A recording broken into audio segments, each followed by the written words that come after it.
출애굽기 2장 1절로 10절까지 저희 여러분들이 한 절씩 교독하겠습니다. 2장 1절입니다.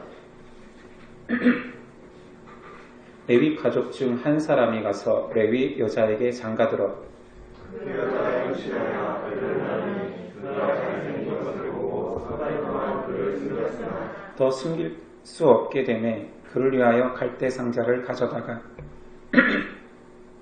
역청과 나무진을 칠하고 아기를 거기 담아 나일강가 갈대 사이에 두고 레위가 갈대를 하려고 멀리 섰더니 바로의 딸이 목욕하러 나일강으로 내려오고 시녀들은 나일강가를 거닐 때 그가 갈대 사이에 상자를 보고 시녀를 보내어 가져다가 헬로 그를 보니 아기야 울리라 그가 그를 불쌍히 여겨오되 이는 그의 사랑이 아니라 그의 누이가 바로의 딸에게 이르되 내가 가서 당신을 위하여 히브리 여인 중에서 유모를 불러다가 이 아이에게 젖을 먹이게 하리이까.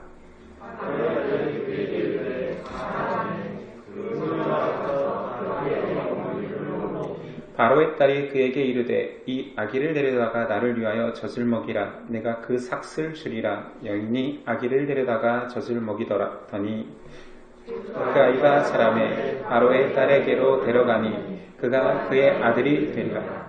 그가 그의 이름을 모세라 하여 이르되 이는 내가 그를 물에서 건져내었음이라 하였더라. 아멘. 오늘 말씀의 제목은 잔인하거나 비참하거나.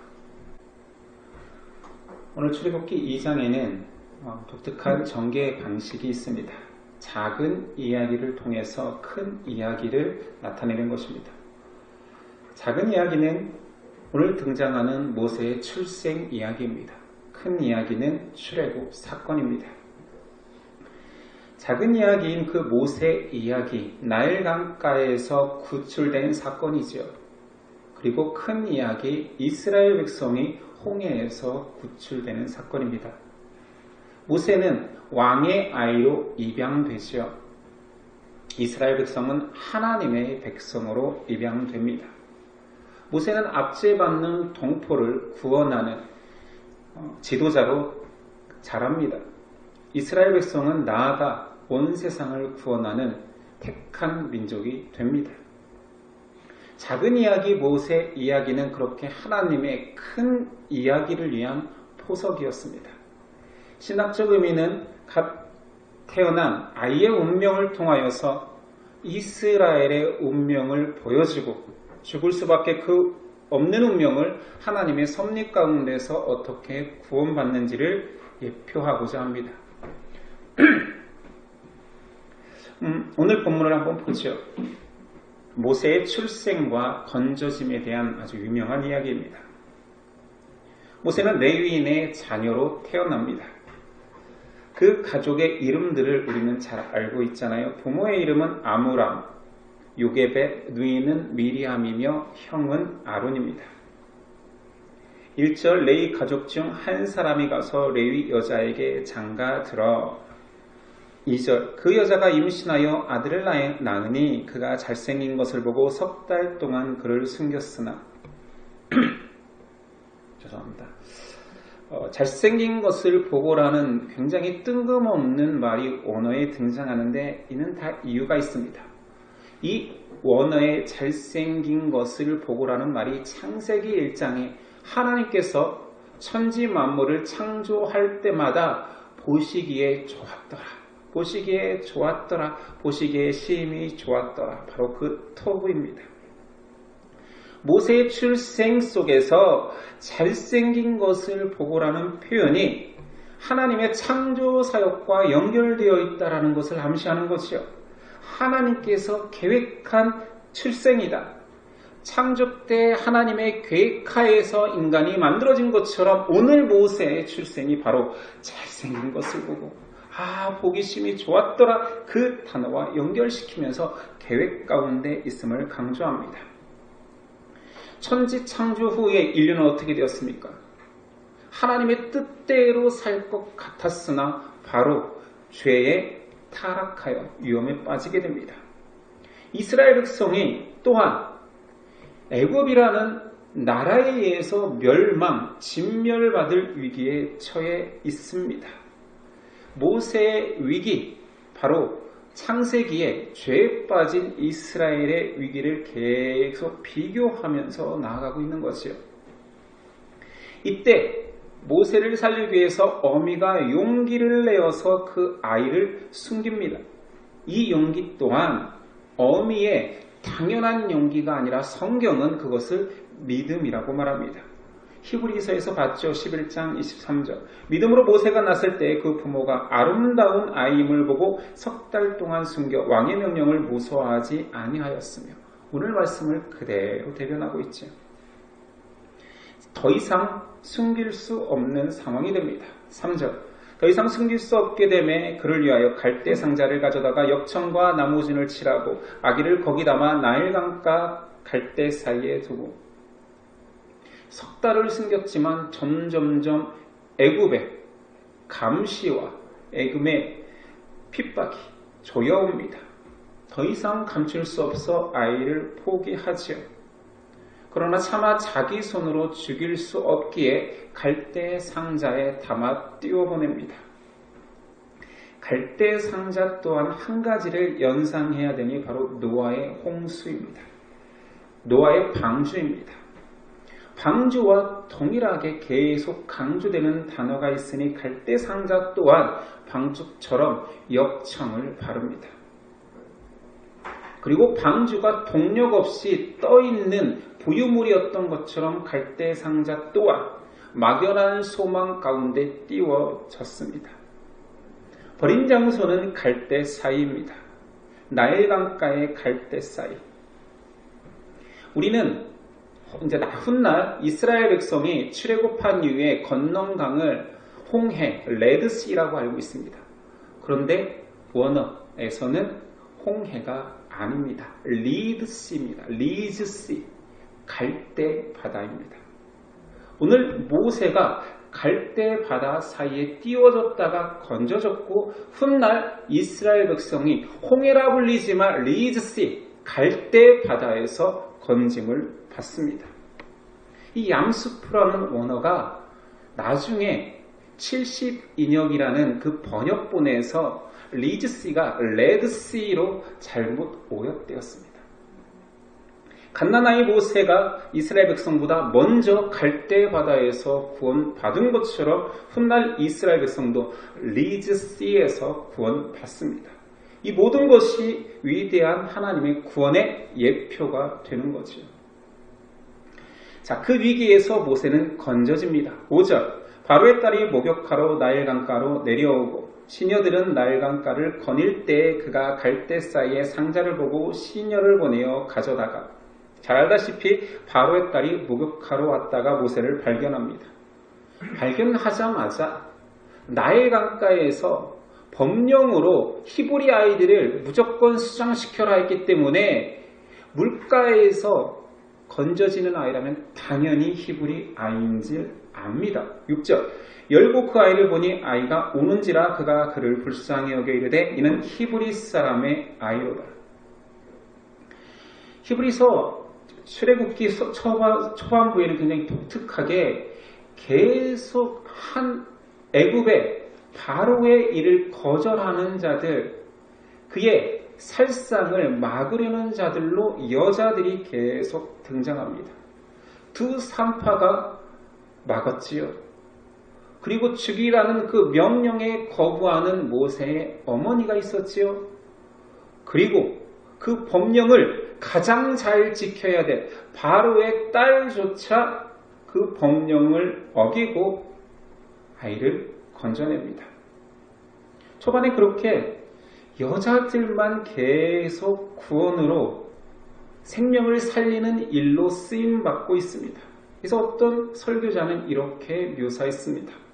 아마도 모세가 갈대 상자 안에서 아이 모세가 떠내려올 때 바로의 공주 앞에서 울었을 것이다.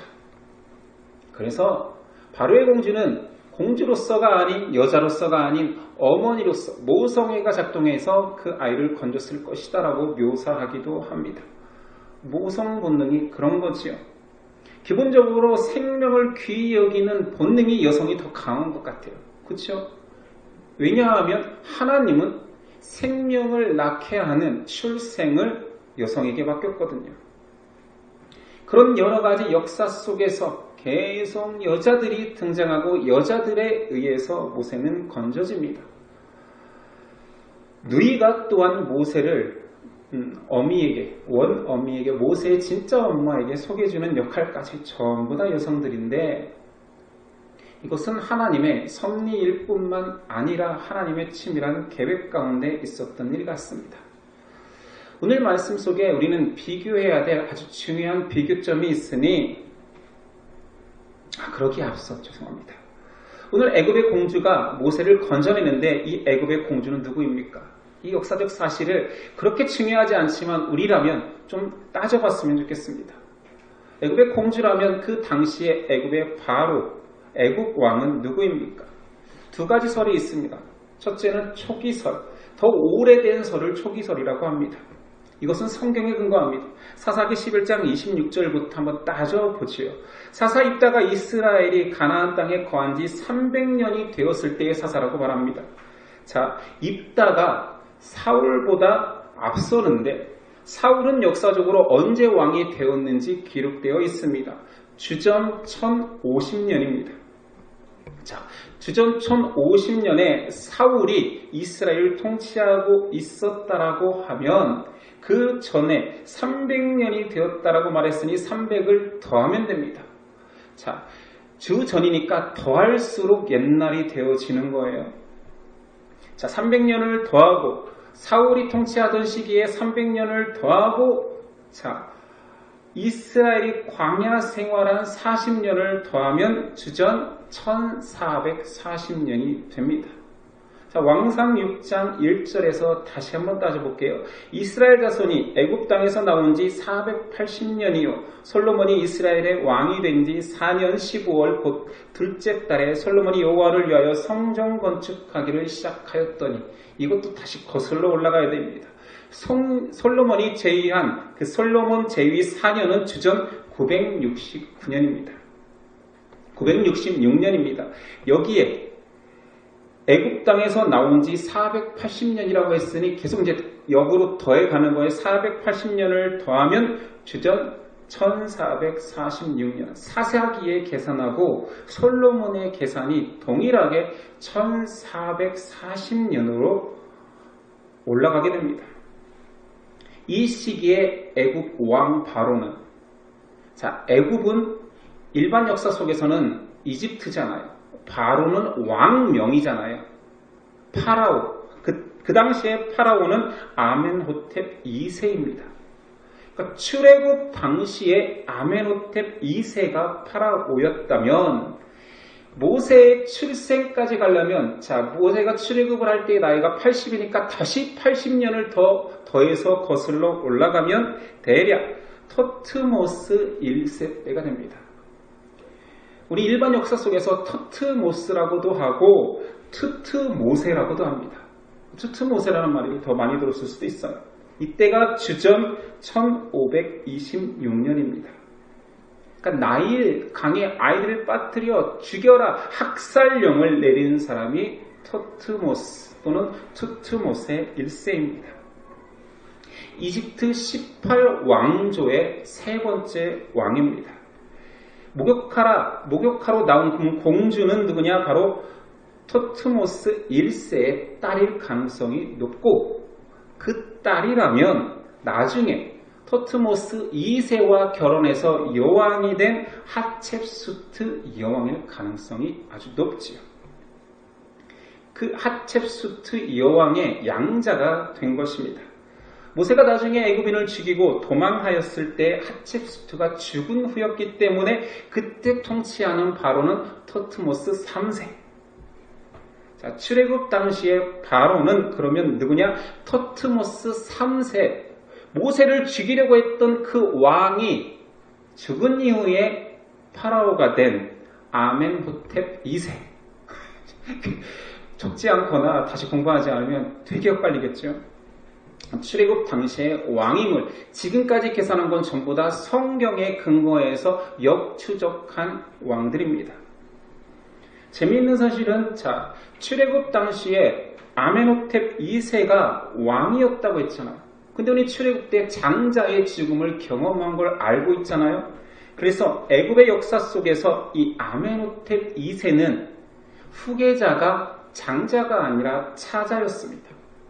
그리고 재밌는 것은 멤피스의 거대한 스핑크스 안에서 나왔던 꿈의 석비라는 그 석비 속의 글 내용 중에 아멘호텝 2세의 그러니까 차자인 4세가 왕이 될 때에 하늘의 계시가 있었더라고요. 이런 하늘의 계시가 있었다 이런 말들은 적자성이 증명되지 않을 때 정통성을 강조하기 위해서 쓰는 것입니다. 적자라면 당연히 후계자가 되는데 이런 이상한 하늘의 계시 이런 것들이 있었다라고 역사까지 기록하는 것은 정통성을 강조했다라는 거.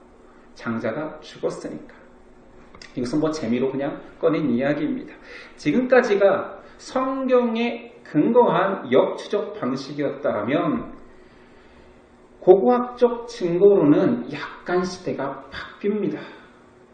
고고학적으로는 주전 1290년이라는 조금 후대, 그래서 후기설이라고 하죠. 때의 파라오는 람세스입니다. 그 유명한 람세스. 그래서 영화에서도 출애굽 당시에 바로를 항상 람세스로 묘사해요. 고고학적 증거에 의해서 그렇습니다. 출애굽기 1장 11절에 보면 이스라엘 민족이 강제로 역사에 일에 동원되잖아요. 그때 국고성 이름이 람세스입니다. 람셋입니다. 그게 람세스라는 뜻이거든요. 그 지역 이름입니다. 그래서 여기에 근거하는 거예요. 왕의 이름으로 지명을 썼기 때문에 이 당시의 왕은 람세스일 것이다 라는 거지요. 전기설로 말하면 되게 이상해지는 거예요. 왜냐하면 람세스라는 바로가 존재하기도 전에 이스라엘이 짓는 성 이름이 람세스, 미래의 사람의 이름이 성 이름일 수 없으니까. 그래서 성경적 그 연대 추정을 부인합니다. 그런데 이거 아십니까? 성경에는 고고학적 자료와 격차가 있는데 그 격차는 후대의 이름이 바뀌었을 때, 후대의 이름이 가장 유명하기에 그 이름을 쓰였을 때 고대의 이름하고의 격차가 생기는 것입니다. 쉽게 얘기해서 서울을 한성이라고 했잖아요. 그런데 문서에서 서울이라고 나왔다고 해서 그것이 한성이 아닌 게 아닌 거예요. 람세스라는 지명이 쓰였다 할지라도 후대에 왕명의 지명이 더 유명하기 때문에 모세가 기록할 당시에 람세스라고 썼을 수도 있다는 거죠. 저는 이것이 더 근거 있다 생각합니다. 성경적 지명을 따라가는 것이 더 옳다 생각합니다. 결과적으로 가장 충실한 연대는 어떤 건지, 어떤 것이 정확한지는 모르지만 중요한 것은 애굽의 강한 핍박이 이스라엘 백성에게 있었다는 사실이죠. 이스라엘은 학대받고 있었다는 거죠.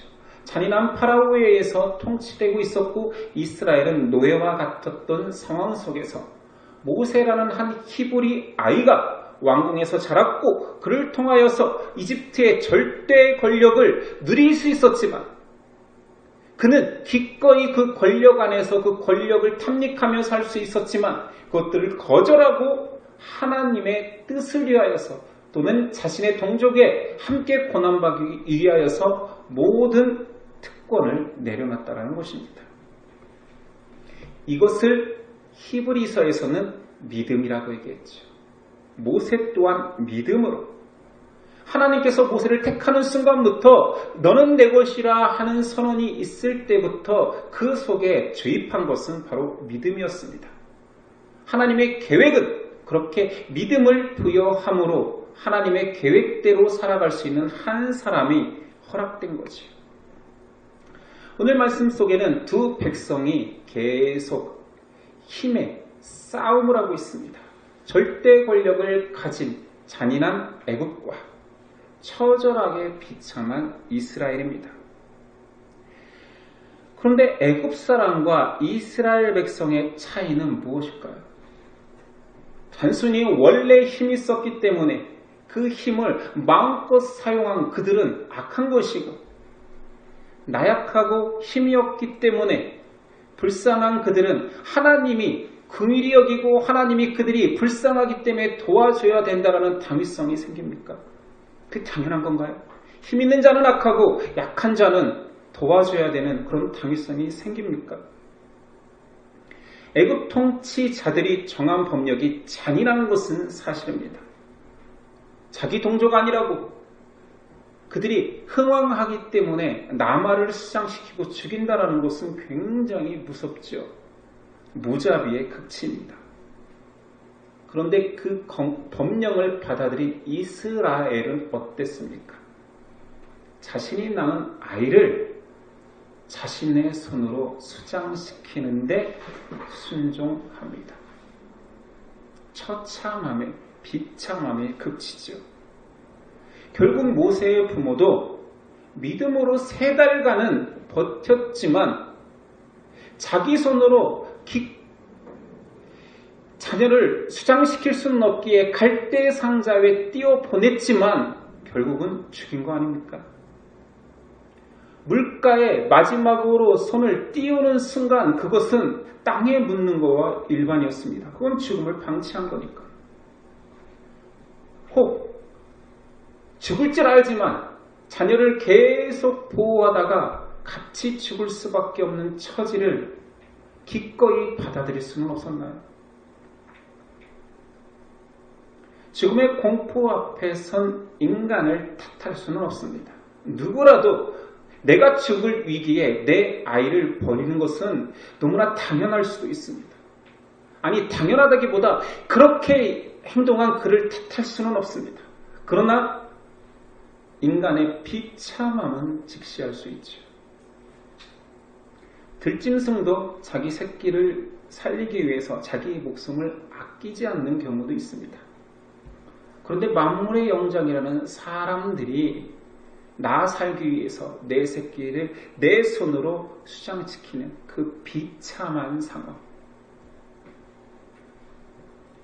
자기 유익을 위해서 남의 새끼를 수장시키는 애굽의 무자비도, 내가 살기 위해서 내 새끼를 수장시키는 이스라엘의 비참함도 인간의 죄 속에 빠진 인간의 처참함이라는 면에서 닮아 있습니다. 그렇게 창조주를 인식하지 못하는 인간의 상태는 힘이 있으면 파괴적이고 약해지면 처절하게 비참합니다. 그래서 죄는 하나님을 떠나 있는 것입니다. 하나님의 계획을 모르는 그 자체가 그냥 가장 무서운 죄입니다. 사람들은 변명합니다. 나는 그런 하나님의 계획을 몰랐다. 몰라서 그랬다. 몰랐기 때문에 죄에 자유로운 것은 아닙니다. 궁색한 변명이 될 가능성이 크죠. 왜냐하면 하나님을 몰랐다라는 그 말 자체는 나는 죄 가운데 완전히 빠져있는 사람이다. 죄의 문제를 해결하지 않았기 때문에 사망인 거예요. 심판인 거예요. 그 무관심 또는 그 진리에 대한 무관심에 대한 게으름은 핑계댈 수 없습니다. 하나님 없는 인간 자체가 죄 덩어리며 파괴적인 잔인함을 가지고 있고 비참함의 극치이기 때문입니다. 어떤 것을 저질렀기 때문에 죄인이 아니라 하나님으로부터 멀어진 그 자체가 죄가 싹트건 발발하여서 잔인함으로 나타나건 처절하게 비참함으로 드러나건 죄인 된 것을 바꿀 수는 없거든요. 자기 자녀를 3달 숨긴 그 용기는 굉장히 칭찬마다 마땅합니다. 그래서 성경도 칭찬하고 있지요. 그러나 그의 마지막 결론은 결코 칭찬받을 수 없습니다. 이스라엘 백성은 이때도 하나님의 백성이었습니다. 아예 하나님과 무관하게 살던 백성이 아닙니다. 그렇다면 생사여탈권을 가진 내 아이의 생명을 주신 분도 하나님이요 이 생명을 거두시는 분도 하나님이라고 알고 있었다면 좀 더 하나님을 찾았어야 했지요. 그들이 하나님의 백성이었기에 하나님을 떠올려야 했습니다. 바로의 무서운 공포가 절망적인 것이 아니라 하나님을 잊은 그 상황이 절망인 것입니다. 창조주 하나님을 기억하여 내 아이와 우리 가정을 살려달라고 부르짖지 않은 그 믿음 없는 상황이 절망이었습니다. 하나님이라는 소망을 잊어버렸지요. 사람들은 위기의 순간에 자기의 최선을 발휘하는 놀라운 처인 같은 힘이 나타나기도 합니다. 그 위험한 순간에 내 목숨을 내놓고서라도 자녀를 3달간 숨긴 것은 굉장히 어려운 일이었을 것입니다. 왜냐하면 갓난아이는 울잖아요. 3달 숨기는 것은 정말 온 가족이 긴장하고 온 가족이 자기의 생명을 내놓은 사건처럼 너무 힘든 일이었을 수도 있습니다. 마지막에 그 아이를 그냥 물에 죽일 수 없어 갈대 상자에 물이 셀라 걱정스러워서 역청을 바르고 단단히 동여 매어서 물에 띄웠을 수도 있습니다. 인간이 할 수 있는 최선의 노력을 다했겠지요. 그렇더라도 그 결과만을 봤을 때 인간의 최선은 비참한 결과일 뿐입니다. 우리라면 어땠을까요? 그날 즉시 포기하는 부모였을까요? 일주일을 또는 한 달을 3달을 그 기간이 무슨 의미가 있습니까? 결론적으로 자기 아이를 자기 손으로 죽였는데요. 죽인 이후에 많이 울었겠지요. 많이 후회했겠지요. 많이 절망했겠지요. 그리고 이럴 수밖에 없었다라고 이게 최선이었다라고 자위했을 것입니다. 그러면서 또 힘들어했겠지요. 그러나 결과는 바뀌지 않습니다. 내 아이는 죽을 수밖에 없습니다.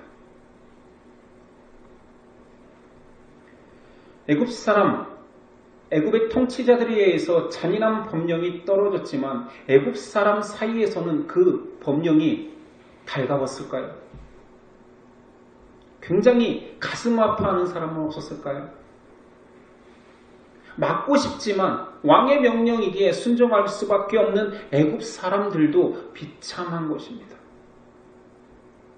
자기 아이가 죽지 않지만 그 갓난아이가 물에 빠져 죽는다는 것을 볼 때마다 얼마나 괴롭겠습니까? 그러나 아무도 막을 수도 아무도 저항할 수도 그렇다고 저 생명을 살려야겠다라고 건져낼 수도 없었습니다. 모두 다 처절하게 잔인하거나 처절하게 비참한 상태입니다. 이 모습이 바로 하나님으로부터 멀어진 인간의 상태입니다. 지금 웃고 있는 사람 있습니다. 지금 울고 있는 사람 있습니다. 지금 권력에 취하여서 사람들을 통치하는 사람 있습니다. 권력의 힘 앞에 굴복하고 눈물 흘리는 사람이 있습니다. 그러나 하나님 보시기에 영적으로 보기에 모두 다 잔인하거나 비참할 뿐입니다. 죄가 가라 하면 가고 오라 하면 오고 죽이라 하면 죽이고 죽으라 하면 죽을 수밖에 없는 죄에 처절하게 나약한 상태입니다. 그래서 사람은 하나님이 필요합니다. 하나님이 주인 되어야만 합니다. 죄를 거부하고 온전한 자유를 누릴 수 있는 유일한 힘이 하나님에게만 있습니다. 우리들은 출애굽기에서 그 하나님의 인도하심을 보게 됩니다. 모세의 부모조차 최고로 애써서 살리려고 발버둥 쳤지만 포기할 수 없는 처절한 나약한 상황에서 하나님은 하나님의 뜻과 계획이 있습니다. 사람의 모든 실패, 모든 최선, 모든 좌절, 모든 성취까지도 하나님은 하나님의 뜻대로 바꾸시고 인도하시고 모든 것을 하나님의 선으로 바꾸실 수 있는 분입니다. 모세의 생명이 지켜지기까지 수많은 우연들이 중첩됩니다. 모세의 부모가 모세를 살리기 위해서 3달을 감추고 그리고 물에 바로 죽지 않도록 갈대 상자를 바르고 갈대에 석청을 발라 띄워 보냄부터 그 누이 미리암이 그 모세를 계속 예의주시하는 그 어린아이의 동심, 애국 공주가 공교롭게 그 시간에 목욕하러 온 때, 그리고 아이에게 젖먹이고 싶어하여 찾는 이에게 미리암의 제안이 들어가서 결국은 모세의 어머니가 모세에게 젖을 먹이는 그 모든 상황, 이 우연과 우연이 나올 것 같습니까? 그래서 모세는 하늘이 택한 우연의 사람입니까? 이 모든 것들이 하나님의 치밀한 섭리입니다. 10절, 그 아이가 자라매 바로의 딸에게로 데려가니 그가 그의 아들이 되니라. 그가 그의 이름을 모세라 하여 이르되 이는 내가 그를 물에서 건져내었음이라 하였더라. 공주가 건져내고 이름을 모세, 건져냄이라는 이름을 지었습니다. 이 또한 우연입니까? 하나님이 내 백성을 이를 통하여서 건져냄이라는 이름을 가진 모세를 통하여서 내 백성을 애굽에서 건져내겠다. 아마 이렇게 소설을 쓴다라면 사람들이 아무도 안 볼 것입니다. 무슨 개연성이 이렇게까지 우연이 겹쳐 우연히 이런 일이 발생하고 우연히 이런 일이 벌어진다고요? 아무도 안 믿지요. 이것이 하나님의 섭리입니다. 사람이 계획할 수 없는, 사람이 판단할 수 없는 그 우연의 연속이 하나님의 계획이라면 가능한 것입니다. 모세는 그렇게 건져졌고 작은 이야기 모세의 이야기는 큰 이야기 하나님의 구원 이야기, 애굽의 포로에서 건져지고 홍해에서 건져지는 이스라엘의 건져짐 이야기, 구원 이야기를 예표하게 됩니다. 하나님의 모든 것들은 그의 선택하신 자들을 위해 역사하시고 준비시키십니다.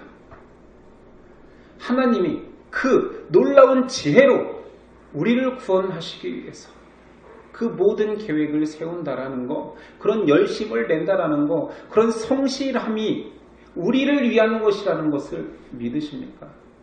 믿으시나요?